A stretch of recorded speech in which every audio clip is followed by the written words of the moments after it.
বাংলা চলচ্চিত্রের একসময়ের জনপ্রিয় অভিনেতা ও নিরাপদ সড়ক চাই আন্দোলনের প্রতিষ্ঠাতা ইলিয়াস কাঞ্চনকে তো আপনারা সবাই চেনেন।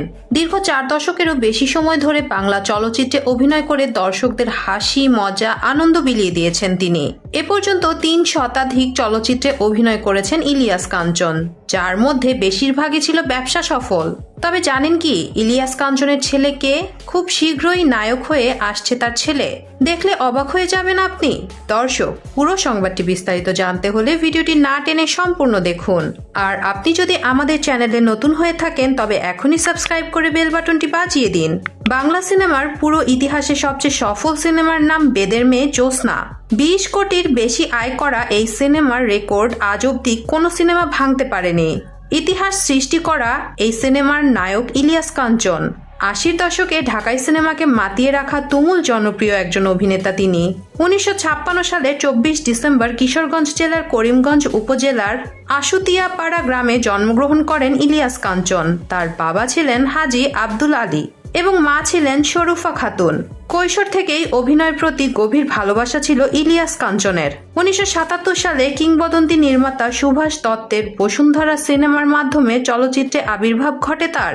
4 দশকের দীর্ঘ ক্যারিয়ারে 350টিরও বেশি সিনেমায় অভিনয় করেছেন ইলিয়াস কাঞ্চন। পর্দায় রোমান্টিক, অ্যাকশন, কমেডি কিংবা সামাজিক সাদামাটা চরিত্রে তার অভিনয়ের জুড়ি নেই। বিশেষ করে পারিবারিক টানাপোড়েনে বিদ্ধ সংগ্রামী পুরুষ চরিত্রে ইলিয়াস কাঞ্চনের অভিনয় আজও দর্শকদের মনে দাগ কেটে আছে। 1986 সালে পরিণীতা সিনেমার জন্য শ্রেষ্ঠ অভিনেতা হিসেবে এবং 2005 সালে চাষী নজরুল ইসলাম পরিচালিত শাস্তি চলচ্চিত্রে অভিনয় করে শ্রেষ্ঠ পার্শ্ব চরিত্রে অভিনেতা বিভাগে জাতীয় চলচ্চিত্র পুরস্কার পান ইলিয়াস কাঞ্চন। চলচ্চিত্র অভিনয়ের পাশাপাশি তিনি চলচ্চিত্র প্রযোজনা করেছেন। তার প্রযোজনা প্রতিষ্ঠানের নাম জয় চলচ্চিত্র। তার প্রযোজিত প্রথম চলচ্চিত্র হল মাটির কসম। 1979 সালে জাহানারা কাঞ্চনের সাথে ইলিয়াস কাঞ্চনের কাবিন হয়। 1983 সালে তাকে বিয়ে করে ঘরে তোলেন।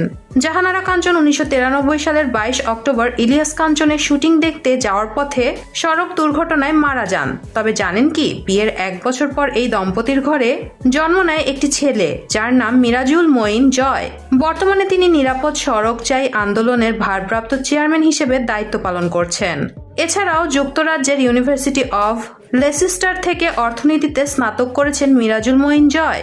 তিনি 2022 সালের ডিসেম্বর মাসে ফারিয়া ফাতেহ নামে একটি মেয়েকে বিয়ে করেছেন। এই দম্পতির ঘরেও একটি সন্তান রয়েছে। উল্লেখ্য, 1 বছরের বেশি সময় ধরে মস্তিষ্কের টিউমারজনিত জটিলতায় ভুগছেন ইলিয়াস কাঞ্চন। বিষয়টি নিয়ে শুক্রবার এক বিবৃতিতে মিরাজুল মঈন বলেন, বাবা বর্তমানে অসুস্থ এবং লন্ডনে চিকিৎসাধীন আছেন। তার চিকিৎসা চলছে নিয়মিতভাবে। দয়া করে কেউ কোনো গুজবে কান দেবেন না। বাবা বেঁচে আছেন। আমি দেশবাসী সহ সবার কাছে অনুরোধ করছি, আপনারা বাবা দ্রুত সুস্থতার জন্য দোয়া করবেন। দর্শক, বাংলা চলচ্চিত্রের একসময় জনপ্রিয় অভিনেতা ও নিরাপদ সড়ক চাই আন্দোলনের প্রতিষ্ঠাতা ইলিয়াস কাঞ্চনের ছেলেকে কি আপনারা নায়ক হিসেবে দেখতে চান? কমেন্ট করে জানিয়ে দিন আমাদেরকে। ভিডিওটি যদি ভালো লেগে থাকে একটি লাইক দিন এবং শেয়ার করুন আপনার বন্ধুদের সাথে।